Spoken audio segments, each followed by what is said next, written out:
gente tenha em mente que nem sempre a função da mãe é a função da cuidadora, apesar da gente ter isso difundido ao longo de tanto tempo e por uma cultura, tá? Mas é importante que a gente saiba que esses papéis podem ser negociados e que o homem pode exercer um papel maior de cuidador, enquanto a mulher pode exercer um papel de provedor, desde que isso seja combinado e seja uma coisa à vontade e tranquila para os dois, tá?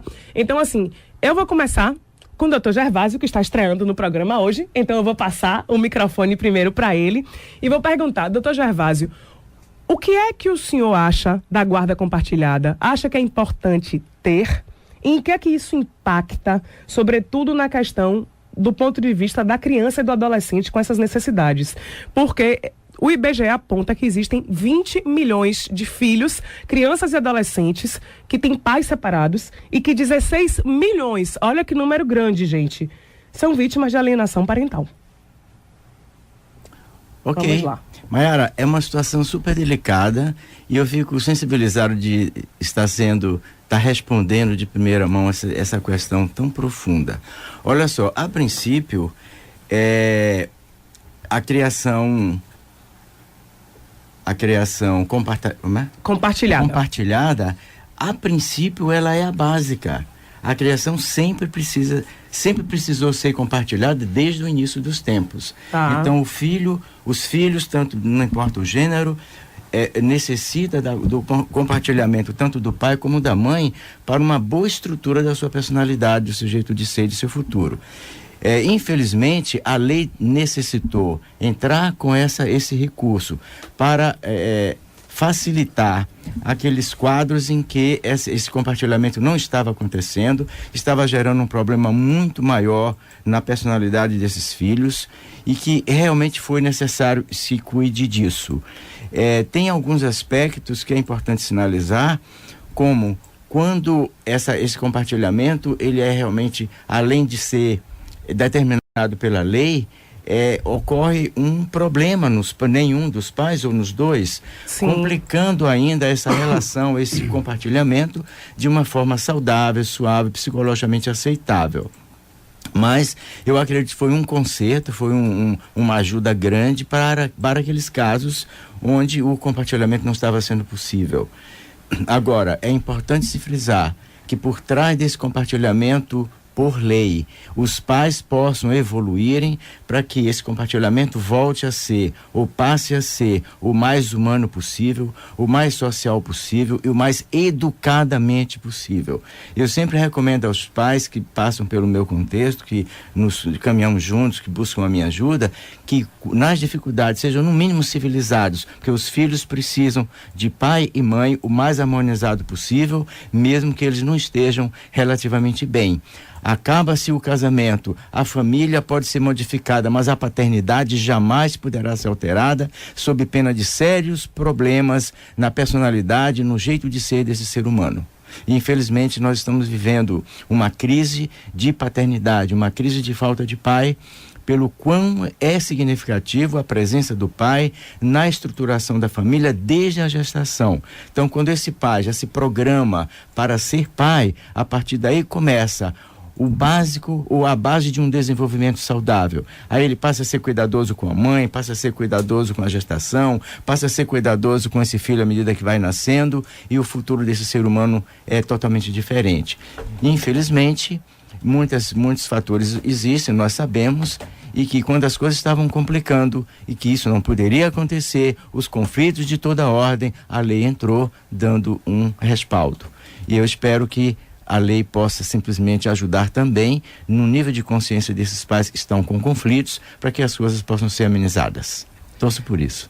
Obrigada. Assim, eu fico muito sentida de a gente pensar que a gente precisa de uma lei para regular esse tipo de situação. Porque, gente, eu li um texto maravilhoso que Cláudio me passou e que ainda não pode ser divulgado porque é inédito. Ele está preparando, né, alguns textos, e ele atua nessa associação que é a ABCF, que é uma associação que está presente em 14 estados do Brasil, e que ele vai falar um pouco mais para a gente sobre, o trabalho com essa associação e a luta deles, e o quanto é importante a gente refletir sobre esse tema, porque não deveria ser preciso a gente ter uma lei que regulasse ou obrigasse, os pais a dividirem a guarda dos filhos, tá? Os pais, de uma forma legal, terem obrigatoriamente que aprender a lidar com essa questão de se a relação, gente, não deu certo, ou se um não gosta mais do outro, a gente sabe que a gente não controla o gostar ou não gostar, não controla amar ou não amar. A gente ama e a gente desama, a gente gosta e a gente deixa de gostar. Então eu entendo que pro lado que se sente, não se sente mais amado, querido, desejado por uma das partes, que a gente sofra. Mas a gente não pode simplesmente punir a pessoa por uma coisa que ela não controla e nem punir os filhos e punir a relação da família, de filho com pai, de pai com filho, de mãe com filho e vice-versa. Porque tanto os pais podem ser vítimas das mães terem ou sequestrado ou afastado os filhos da convivência, como ficar falando mal do pai, como a mãe também pode sofrer isso, porque os meninos podem ter maior apego ao pai e o pai também pode ficar fazendo aquela coisa de jogo e chantagem, que é péssimo e vai complicar a formação do seu filho enquanto ser e as futuras relações deles. Eles vão ter dificuldades no relacionamento, vão ter dificuldades com os namorados, com os cônjuges, etc. E isso vai refletir negativamente ou positivamente, a depender da postura que os pais adotem. Tá? Cláudio, fala um pouco pra gente do seu trabalho frente a essa luta com a ABCF e também você, enquanto profissional, que você várias vezes num grande jornal aqui de Salvador publica vários artigos com relação a esse tema. Então, Mayara, eu acho que o Dr. Gervásio Araújo já nos deu um fio de condução, que é quando ele traz a questão da civilidade, não é? De se preservar a relação civilizada entre ex-parceiros, né? Entre ex-casais.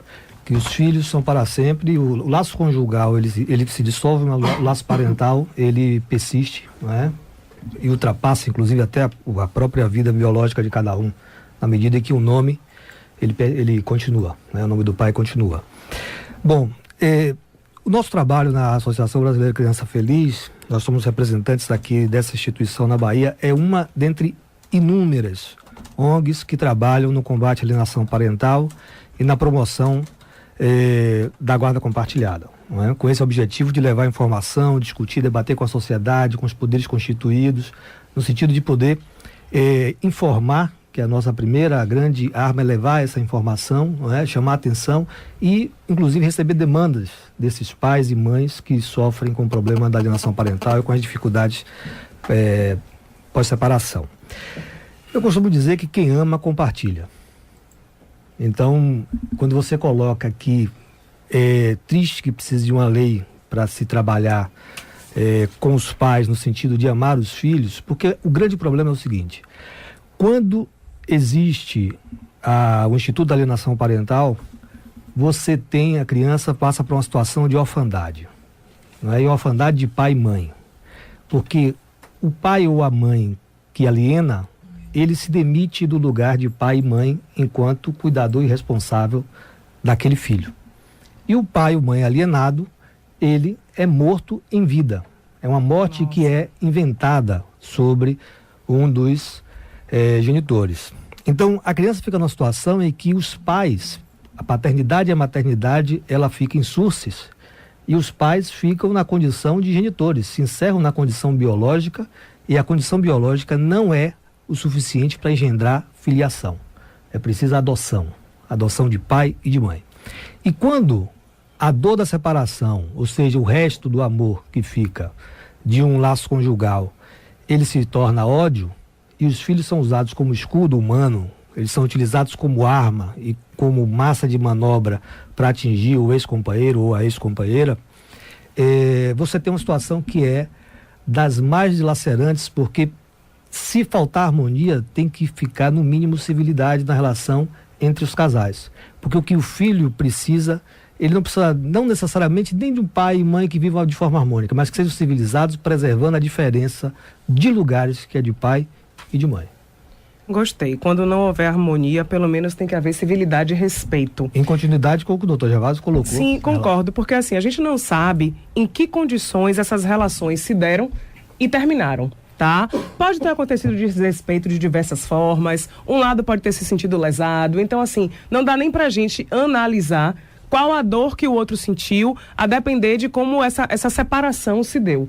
Mas, independente disso, a gente sabe que na sociedade a gente não tem nenhum preparo para as pessoas de uma forma totalitária de lidar com as questões emocionais e existenciais. Salvo as pessoas que têm mais condições financeiras, quando elas chegam em determinada idade, elas podem procurar ou não ajuda psicológica. Só que isso está muito mais voltado para uma questão, digamos assim, de predisposição ou de conscientização do que, às vezes, de dinheiro. Então, hoje, a minha luta aqui na rádio é para que a gente tenha um olhar para as necessidades emocionais e existenciais do homem como um todo. Eu falo sobre o viés do gênero masculino, mas a partir do que eu falo do homem, eu sempre pontuo a mulher e pontuo a família, mas para a gente despertar na sociedade a necessidade para cuidar do eu. Porque quando a gente não está bem internamente, a gente não está bem no trabalho, não está bem em casa, não está bem em família, não está bem com os amigos, não está bem com nada. Então, eu tenho que cuidar da minha emoção, eu tenho que cuidar das minhas dores, das minhas angústias. Agora eu quero ouvir Sérgio com relação à experiência dele nesse assunto como pai. A minha experiência é a pior possível. São 4 anos lutando para ter o direito de estar com meus filhos. Há 2 anos e 8 meses eu não vejo as minhas filhas, são 3 crianças. Eu tenho mais uma filha do 2º casamento, que não conhece as irmãs, porque elas se afastaram, ou foram obrigadas a se afastar exatamente quando ela nasceu. Só conhece o mais velho, o único menino. Fui surpreendido no final de janeiro com uma informação da escola de que eles não estavam matriculados. Nós tivemos uma audiência no início de dezembro que definia de uma forma mais justa o partilhamento do tempo dos meninos. Em janeiro, quando eu fui entregar a escola, imediatamente antes do início das aulas, talvez no primeiro dia de aula, fui informado pela coordenadora, muito feliz, inclusive, porque ela acompanhou durante esses 4 anos a via crucis, que era tentar entrar em contato com meus filhos, apenas exercer meu direito de pai e ver meus filhos. Fui informado por ela que eles não estavam matriculados na escola. Demorei 45 dias para descobrir que meus filhos tinham sido levados para São Paulo. E você sabe onde eles moram lá, alguma coisa? Depois de 45 dias eu recebi um e-mail com o endereço de escola e com o endereço em São Bernardo do Campo.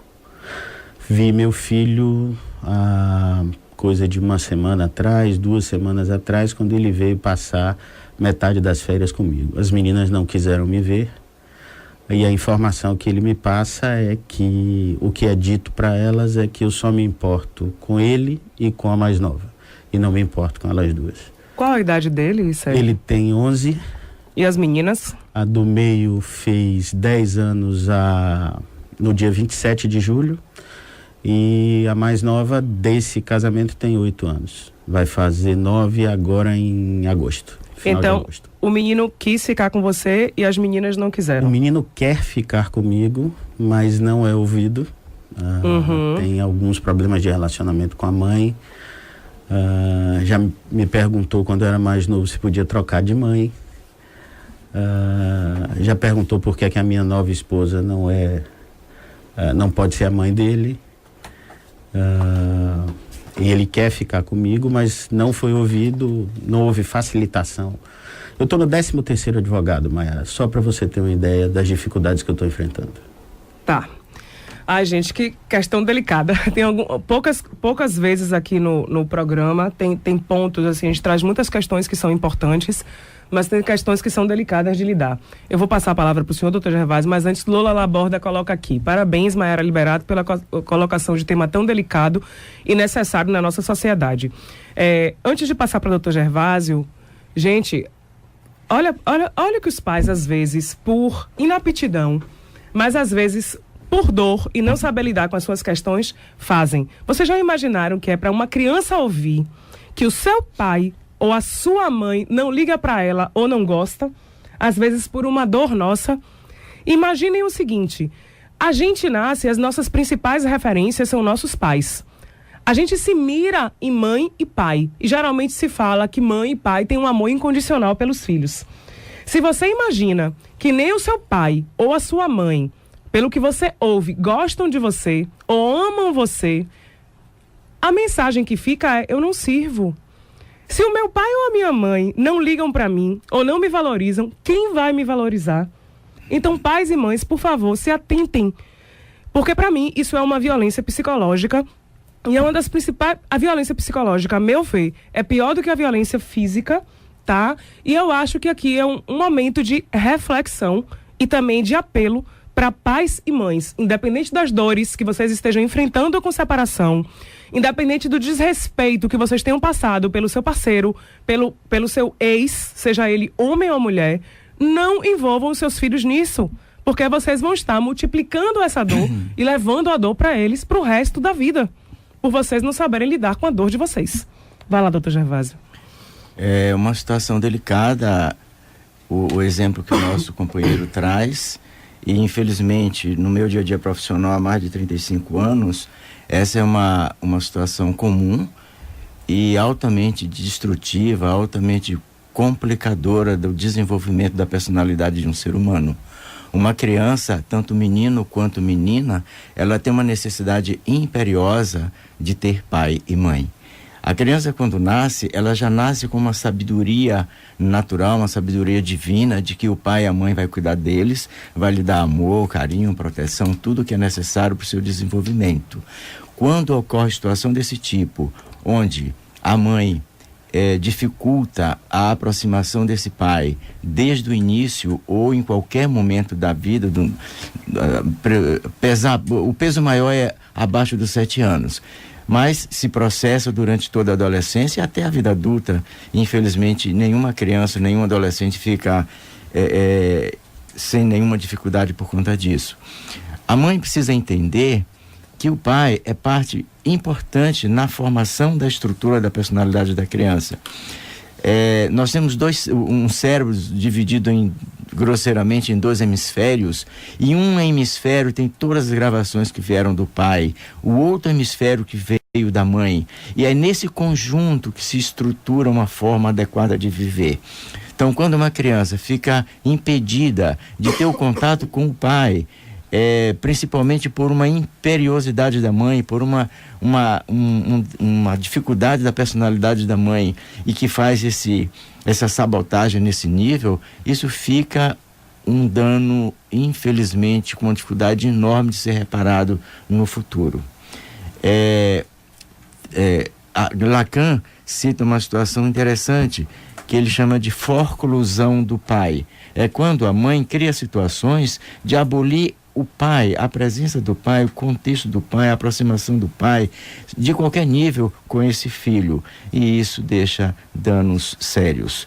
Ela precisa saber que a presença do pai na estruturação do filho é tão significativo que mesmo que o pai não fale nada, só a presença dele é lei, é ordem, é orientação, é limite, é proteção, e isso vai ser a base para no futuro termos pessoas saudáveis e equilibradas. A falta disso, infelizmente, vai construir pessoas com dificuldade muito grande de caráter, inclusive, e nós estamos vivendo no mundo com tanta dificuldade, com tanto problema, com tanta falta de ética, de lei, com essa corrupção generalizada que representa, na realidade, um cérebro ou uma estrutura de personalidade desenvolvida sem lei, sem orientação, sem proteção, e isso advindo do pai. Enquanto a mãe está classicamente pronta, preparada espiritualmente para passar o amor, o afeto, o cuidado, o carinho, o pai é o outro lado, é a proteção, é a segurança, é o limite, é a lei, é a ética, que vai formar pessoas lá adiante que vão funcionar de acordo com as regras do mundo. Então eu lamento que o nosso colega esteja passando por essa situação, lamento mais ainda pela situação dos filhos dele, essas filhas precisando desse contato com o pai. É no contato com o pai que a menina se direciona para a escolha no futuro da vida dela, os parceiros que terá, e assim vai. E ela vai aprender o quê? Homem não presta? Ou seja, homem não serve? É a leitura que está passando. Esse é o primeiro registro. Pois é, e assim... Não confie nos homens, e ela passa a ter um padrão, um modelo a partir do próprio pai e principalmente do que ela ouve da mãe, que é uma pessoa representativa na estrutura dela. Então isso é muito sério e que bom que nós possamos sensibilizar essas pessoas a partir desses encontros para que algo possa ir se modificando nesse mundo, que nós precisamos viver melhor. Ricardo Porto fala aqui, a alienação parental só faz pirar mais a cabeça do filho. O hábito do primeiro meu sentimento, o filho só é um objeto a ser utilizado para atingir o outro, ou seja, o pai utilizando a mãe, utilizando o filho como chantagem por não saber lidar e não saber administrar as suas dores, as suas angústias. Dentro da fala de Dr. Gervásio, uma coisa que eu achei interessante é assim, com relação à questão do exemplo, porque criança aprende com exemplo. Se o pai fala uma coisa e faz outra, a criança, quando crescer, vai falar uma coisa e fazer outra. Então, se a criança, ela aprendeu essa questão, eu achei interessante. A mãe sabota, a mãe ou o pai, viu, gente? Sabota o convívio com o outro, a criança vai aprender o exemplo de que a sabotagem é uma coisa normal, natural, e vai se utilizar da sabotagem, seja no futuro com os amigos, no trabalho, nas relações, com os próprios irmãos dentro de casa, vai achar que a sabotagem é uma coisa natural. Ou que, você não gostou, então vamos falar mal do outro, vamos isso, vamos aquilo, que é uma coisa natural. Por quê? Porque mamãe faz, ou porque papai faz. Então a gente aprende sempre o exemplo do pai e da mãe como um exemplo a ser seguido. Ô Cláudio, você que faz parte de uma associação, eu sei que essas associações têm pesquisas e estudos, geralmente esse tipo de situação acontece mais de a mãe estar com os filhos e tentar impedir o convívio do pai ou o contrário? Olha, Mara, o problema é muito complexo. Nós temos hoje 20 milhões de filhos de pais separados, segundo a estimativa do IBGE. Desses 20 milhões, são 16 milhões de crianças e adolescentes em situação de alienação parental. 16 milhões. Na grande maioria, 85% dos casos, a alienação parte das mães. Por quê? Porque a guarda, por uma questão de costume, uma questão cultural, ela se dá, na maioria dos casos, de forma unilateral até aqui, não é? E os filhos ficam sob o poder da mãe. Então, em 85% dos casos de alienação parental, são as mães que alienam. Agora, é muito importante que se diga, muitas vezes um pai, ele para se defender da alienação parental, ele produz alienação parental. Explique isso melhor. Por favor. Na medida que ele vai se defender da alienação parental, ele pode desqualificar, destituir a mãe do seu filho. Não é? Numa tentativa de se defender de forma equivocada, não é? Que é isso que é importante que seja dito, que a criança, o que ela precisa é que o pai esteja colocado no lugar, o pai ou a mãe, seja quem for vítima da alienação parental, é preciso que não devolva na mesma moeda, que não se devolva na mesma moeda. É muito importante que não se produza alienação parental quando é vítima de alienação parental. E isso é o mais difícil, na maioria dos casos. Tá. A gente está com um ouvinte na linha. Alô, bom dia, boa tarde. Boa tarde, nossa Maiara. Olá, Zé, tudo jóia? Tudo bem, meu anjo? Não tinha aparecido aqui seu nome não tinha visto aqui no sistema. Bom dia também, boa tarde aí o nosso Cláudio, Gervásio e o Sérgio, né? Boa tarde a todos aí da sua equipe também. O que é que você acha, Zé Fernando, dessa questão? Menina, isso aí é importantíssimo, porque a nossa sociedade, porque o casal, Maiara, é o símbolo da sociedade. Os filhos olham os pais como espelhos, entendeu? Eu acho, Maiara, romântico, maravilhoso e profético a família unida.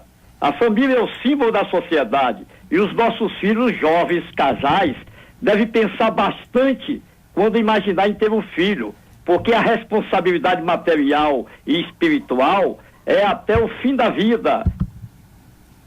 Com certeza, Zé.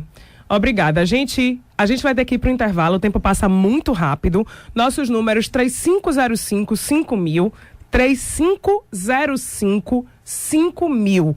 Liguem pra gente, 2 minutinhos só de intervalo e a gente volta já. Além disso, a gente tem o nosso WhatsApp, que vocês podem mandar mensagem, chega aqui pra gente também, 8257-0011. 8257-0011. A gente volta já já, fiquem com a gente. Olá, Olá, pessoal, estamos de volta com Cabeça de Homem Além do Óbvio e o tema de hoje é um tema delicadíssimo, guarda compartilhada. Os meus convidados são o Dr. Gervásio Araújo, psiquiatra, terapeuta, escritor, enfim, muitas outras coisas. Cláudio Carvalho, psicanalista, terapeuta, também participa da ABCF, que é uma associação voltada para a questão da guarda compartilhada, e com Sérgio também, que é um pai que sofre dessa questão de não poder ver os filhos do seu primeiro casamento, porque simplesmente a mulher se mudou, enfim, e usa as crianças, segundo ele, como uma chantagem. Ele só tem acesso a um dos filhos que quis vir ver ele, as outras duas filhas dizem que não querem vê-lo. E o filho mais velho fala, elas não querem te ver pelo que minha mãe fala que você é ou pelo que você faz. Tá? Uma questão delicadíssima. Eu vou passar aqui primeiro para Cláudio Carvalho, que como Cláudio está por dentro das questões do judiciário, para explicar um pouco para a gente essa questão da guarda compartilhada. E da necessidade, se tem a necessidade ou não de morar na mesma casa, como é que fica essa divisão e a liberdade da criança de ir, vir, etc. Vai lá, Cláudio. Bom, a guarda compartilhada, ela já existe na lei, no Código Civil Brasileiro, desde 2008. Tá. Enquanto lei, não é? E existia um dispositivo na lei de 2008 que dizia: sempre que possível se institui a guarda compartilhada. A lei que foi sancionada em dezembro de 2014 é uma lei que vem corrigir esse equívoco, porque isso levava a uma insegurança maior do judiciário no enfrentamento dessas questões em vara de família. Então a lei de 2014, ela institui como norma, é questão de ordem pública, é a guarda compartilhada, que muitas vezes se confunde com a guarda alternada, ou seja, a criança teria uma dupla residência. Não necessariamente a guarda compartilhada seria uma guarda em que a criança teria um duplo domicílio. Tá. Ainda que isso possa ser o caso, que já hoje algumas experiências que nós temos, e pelo avanço da sociedade, da cultura de um modo geral, o fato da criança morar em duas residências não é o maior problema para a formação psíquica dessa criança. Qual é o maior problema, a seu ver? É o que já foi apontado por Dr. Gervásio, o impedimento de que ela tenha acesso a ambos os pais, ao pai e à mãe. Então, se um juiz vai fazer isso, aí é um entendimento do Supremo Tribunal de Justiça, a ministra Nancy Aldrini, que é corregedora nacional de justiça, do Conselho Nacional de Justiça, ela já colocou isso, já tem jurisprudência, inclusive, de que nada pode obstar, nada pode se colocar como prioritário nas questões relativas à criança, que seja o acesso da criança ao duplo referencial. Todo mais tem que se enquadrar a essa dimensão. Então, se ele vai ter dois domicílios, casa do pai e casa da mãe, que se tenha dois domicílios, mas que ele tenha acesso a isso que o Dr. Gervásio apontou, a esse duplo referencial que é fundamental na constituição psíquica da criança. Não é? Só lembrando que a dificuldade que nós temos, e o Sérgio Vasconcelos é um companheiro da ABCF que tem lutado junto conosco, nós somos um grupo que está se fortalecendo muito aqui na Bahia. A nossa preocupação não nós não queremos brigar com o Poder Judiciário, nós queremos colaborar com o Poder Judiciário, porque os juízes têm um medo muito grande na hora de produzir o ato jurisdicional e de tomar uma decisão. Então você tem casos onde o juiz tenta conciliar, e ele pega o princípio da pacificação, que está previsto no Código Civil, de você pacificar conflitos, mas às vezes você pacifica, o Brasil está participando de uma missão de paz, liderando a missão de paz no Haiti, na ONU, com exército, com armas, porque às vezes para pacificar você precisa aplicar a lei, você precisa aplicar uma força coercitiva. Não é? Então, o judiciário, de um modo geral, não pode ser adjetivado. Nós temos que estar atentos aos juízes, aos promotores do Ministério Público, porque o Ministério Público não pode ser também adjetivado. Nós temos que ter atenção só com os juízes, os promotores, os advogados, que contribuem para poder aumentar esse tipo de sofrimento. E como é, na verdade, a comunicação de vocês com eles? Já tem alguma proximidade ou não? Porque senão a gente vai usar aqui o canal para dizer ao Poder Judiciário e para dizer ao Ministério Público que a ABCF está aqui se disponibilizando para o quê? Informar, para poder ouvir esses pais, para poder municiar com informação e dizer, exatamente expor o que vocês querem com a luta de vocês. Porque é importante que essas questões fiquem claras para que todo mundo some esforço, gente. Porque todo mundo sofre. Todo mundo é vítima disso. Não tem um algoz e uma vítima. Independente até de quem pratica esse ato para impedir o acesso do pai ou da mãe aos filhos, todo mundo se torna vítima de uma questão tão delicada como essa. Então, aqui na Bahia, Mayara, a BCF tem uma parceria com o Tribunal de Justiça do Estado. Tá. Uma parceria que foi responsável por um programa pioneiro no Brasil inteiro, que foi um atendimento no Balcão de Justiça e Cidadania da Cidade Baixa do Bonfim. Nós fizemos um projeto piloto e demos início a esse atendimento, que infelizmente foi interrompido por conta da crise econômica, dos cortes, por conta de estagiários, né? Mas nós fizemos um atendimento de pais que tinham situações onde haviam indícios de alienação parental. Então, isso que você está colocando é fundamental, porque na alienação parental, o que é importante que os juízes tenham a sensibilidade, os promotores e os advogados envolvidos, que são peças importantes, é de que o alienador, ele está fora de sua melhor forma psíquica. Ele não está em condições, naquele momento, de zelar pela criança. Concordo com então, você. é por isso que o judiciário é convocado. E quando convocado, uma coisa que é interessante, nós temos um problema que é o juiz trabalha em condições subhumanas, você tem poucos funcionários nos cartórios, você tem uma dificuldade, a burocracia da máquina do judiciário é muito pesada. Agora, a gente não pode admitir o funcionamento burocrático de juízes e promotores, que são aqueles juízes e promotores que se omitem, esses que são os maus juízes que trazem uma nódoa, né, marcam o poder judiciário de forma negativa, porque tem muito juiz trabalhando e muito promotor público trabalhando. Tem gente séria e tem gente não séria, porque gente é gente, independente de que posição esteja, de em que lugar esteja, existe gente com bom caráter, com mau caráter, com boa vontade, com má vontade, enfim, a gente tem que pensar nisso. Maria Lemos está aqui dizendo pra gente: Maiara, que maravilha do tema, sou divorciada e sempre tive muito cuidado para não praticar essa alienação parental com meu filho, justamente porque meu filho é louco pelo pai. Ela ainda completa que, por favor, de vez em quando diga o que é alienação parental, porque tem gente que não sabe. Vai lá, doutor Gervásio, o que é alienação parental? Alienação parental, Maiara,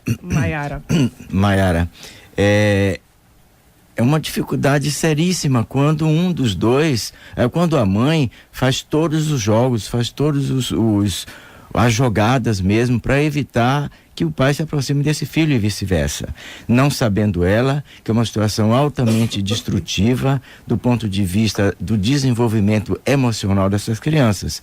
Eu quero dar parabéns para você, Maria Lemos, de você pensar e atuar dessa forma. Esse filho vai ficar muito feliz, vai crescer uma criança que tem algum nível de dificuldade por conta do rompimento da relação, mas não tão grave quanto outros quadros em que a dificuldade é tão grande e que nem sequer a justiça consegue amarrar, porque eu vejo aí uma relação de água e óleo. A justiça impõe, mas e o amor? E a afetividade e a sensibilidade das pessoas, onde que estão?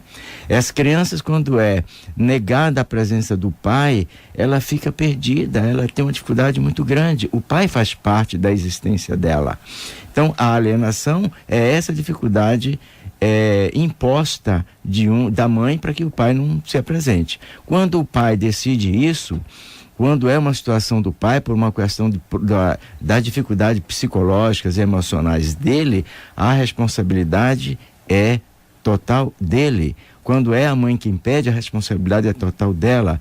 E o importante é que os dois pensem sobre isso, que tem um ser no meio, que depende dos dois. O pai é tão importante para uma criança como um Deus. A mãe é tão importante para a criança como um Deus. E quando a criança se sente, quando a criança tem que viver essa dicotomia, isso é altamente prejudicial na estruturação da personalidade. Eu lembrei de um caso parecido com o que o colega fala. Eu tive um casal que morava em Salvador e se separaram, e como a família da mãe era de Brasília, ela foi embora com os 2 filhos, era um casal. E de repente começaram as brigas, os problemas, e ele foi proibido de ir e tal. E ele entrou num conflito.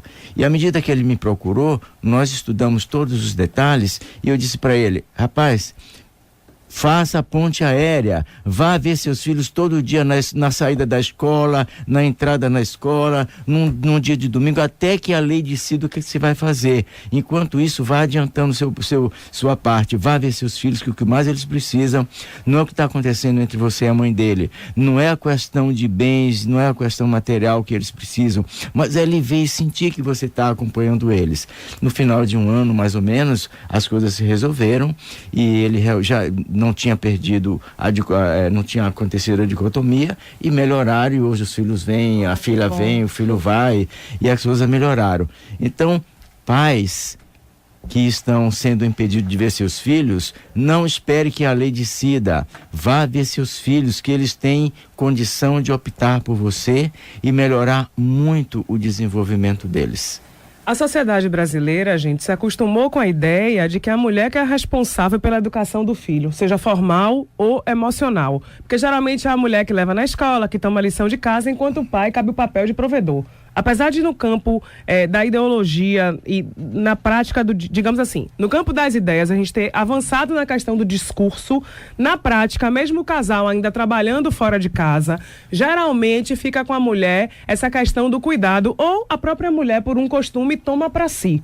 Tá? Então eu acho que esse costume nosso, ele termina reforçando esse comportamento, essa coisa de a mulher se ver como cuidadora e como provedora, de ela decidir se o pai vai ver ou se não vai ver, e ainda há um conflito, eu acho, que por parte da sociedade, independente de que cargos as pessoas ocupam, isso logicamente, como está no nosso psiquismo, vai influenciar também nas decisões judiciais e etc. Mas antes de voltar, Sérgio, eu quero ouvir aqui um ouvinte que está na linha 3. Boa tarde.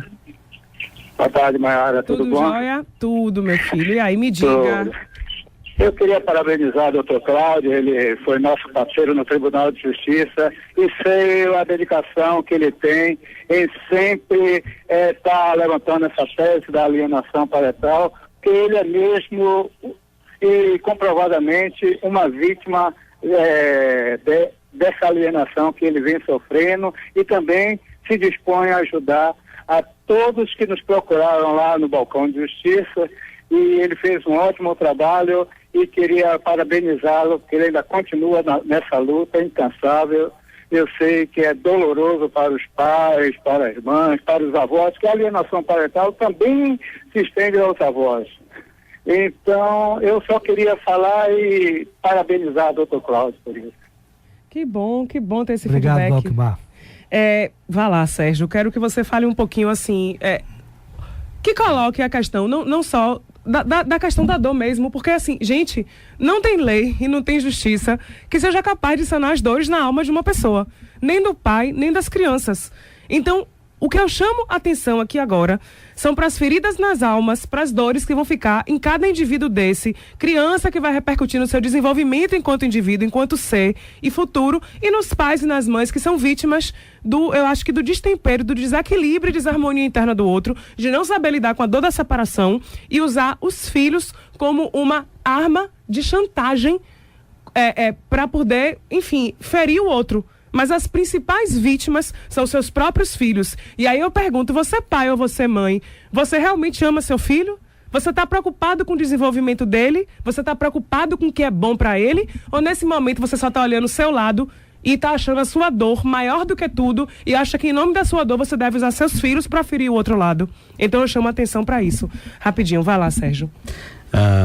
Eu vou lhe pedir licença para fazer uma homenagem aqui.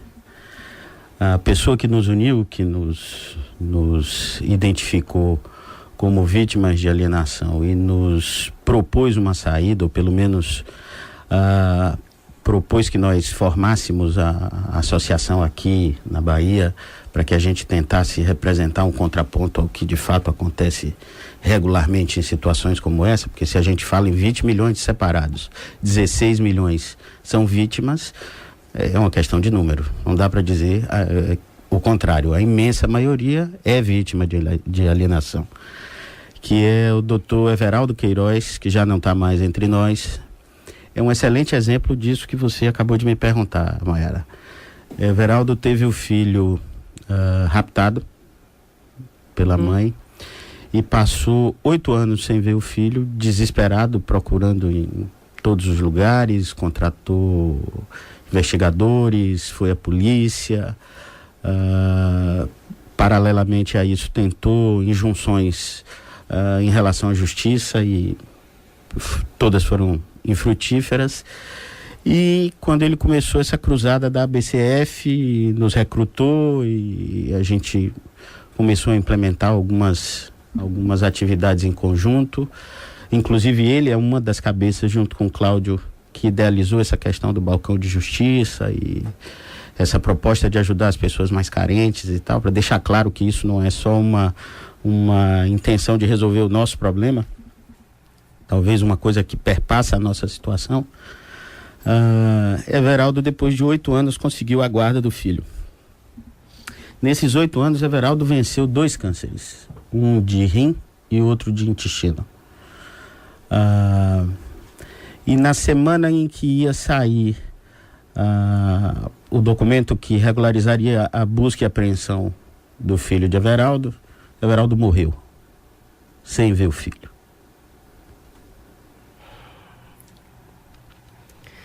Vou passar para o doutor Gervásio. Vai lá, doutor Gervásio. São questões delicadas que deixam a gente sem ar e sem voz. É emocionante, mas é história, é realidade, é o que se vive, e infelizmente os filhos ficam como para-raio dentro de um contexto desse, e as causas são inevitáveis, né? Eu quero informar para essas mães que, infelizmente, ela está totalmente andando na contramão, no escuro, de ré sem luz. Isso é muito sério. Os filhos são parte dos dois. Então, se a mãe nega o pai e aliena, e ainda tem todo um contexto do que fala, do que diz, os xingamentos, as críticas, o rebaixamento, isso fere a genética. Existe um contexto genético e espiritual entre pais e filhos. Então, quando a mãe denigre a imagem do pai para um filho, está ferindo nele a genética. Isso causa uma dor, causa um sofrimento que lá adiante, essa mãe, na grande maioria das vezes, é odiada por esses filhos quando percebe que a mãe praticamente sequestrou ele do pai. Então isso fica um débito muito grande. Uma outra situação que as mães precisam entender nessa circunstância é que quando a mãe se hipertrofia para fazer o papel do pai, ela sai inevitavelmente do papel da mãe. Então esse filho fica diante dessa mãe, mas não vê nem a mãe e nem o pai, porque nunca, jamais, em tempo algum, uma mãe vai poder se hipertrofiar tanto para fazer o papel do pai como é devido, como é necessário, como é esperado. Então, há um prejuízo nisso. Além da criança ter perdido o pai pela alienação direta ou indireta causada pelos dois ou por ela só, ele também perde, de certa forma, a mãe, porque ela não vai conseguir ser aquela mãe como tem que ser. Quando ela muda de energia, ela muda de ação, ela muda de atitude, e a criança fica perdida dentro daquele mundo. E isso tem repercussões sérias na estrutura da personalidade, no jeito de ver, de conviver, inclusive, com ele e com as outras pessoas. Então, mães, pensem sobre isso, busquem ajuda, porque a situação é muito delicada. Novamente, eu passo a parabenizar a Maria Lemos pela sua atitude de levar seu filho, de ver seu filho ter contato com o pai. Você terá um filho que ama você como mãe e ama o pai como pai, apesar das circunstâncias. Parabéns para você, Maria. E adorei aqui a colocação de Maria, ela acabou de mandar uma nova mensagem. Resumindo, para muitos entenderem, alienação parental é falar mal do outro, para a criança não querer saber dele, ou do pai ou da mãe. Isso. Gostei, a gente está com 2 ouvintes na linha, só temos 5 minutos para acabar o programa, então vou pedir a todo mundo que seja objetivo. Anônimo na linha 2, boa tarde. Boa tarde, sou eu, Anônima? Então, sim, porque seu nome eu não apareceu aqui. Eu vou falar rápido como Anônima. Olha, eu quero me colocar como, se possível, voluntária desta associação, mas eu tenho 2 exemplos que eu vou resumir. Eu fui vítima 2 vezes dessa situação.